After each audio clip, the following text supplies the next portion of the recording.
అలాగే మనుషులు సహజంగా చేసే మరొక తప్పు ఏంటంటే వయసు పైబడిన తల్లిదండ్రులు ఉంటారు కదా, వాళ్ళని అలాగే మానసిక వేదనకి చాలా గురి చేస్తారు, లేదా సరిగ్గా చూసుకోవడం వంటివి చేస్తూ ఉంటారు.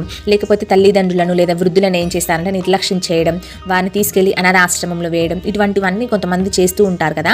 సో దీనికి ఆ శని భగవానుడు ఎలాంటి శిక్ష వేస్తాడో తెలుసా?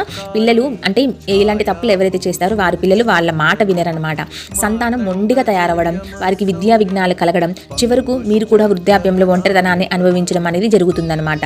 తెలుసో తెలియకో ఇటువంటి తప్పు చేస్తుంటే దీనికి పరిష్కారం ఏమిటి అంటే శని త్రయోదశి నాడు తల్లిదండ్రుల ఆశీర్వాదం తీసుకోండి. అలాగే వృద్ధాశ్రమాలకు వెళ్ళి పండ్లు లేదా అన్నదానం చేయండి. ఇది మీ పిల్లలకు భవిష్యత్తును అయితే మెరుగుపరుస్తుంది. అలాగే సహజంగా మనుషులు మరికొన్ని తప్పులు చేస్తారు. తప్పు ఏంటంటే అమాయకుల భూములను అక్రమంగా లాక్కోవడం, లేదా వారసత్వ ఆస్తుల్లో వాటా ఇవ్వకుండా ఇతరులను మోసం చేస్తూ ఉంటారు కదా. అలాగే కొంతమంది భూములను వేరే వాళ్ళ భూములను కబ్జాలు చేస్తూ ఉంటారు కదా. సో ఇటువంటివి చేస్తే పడే శిక్ష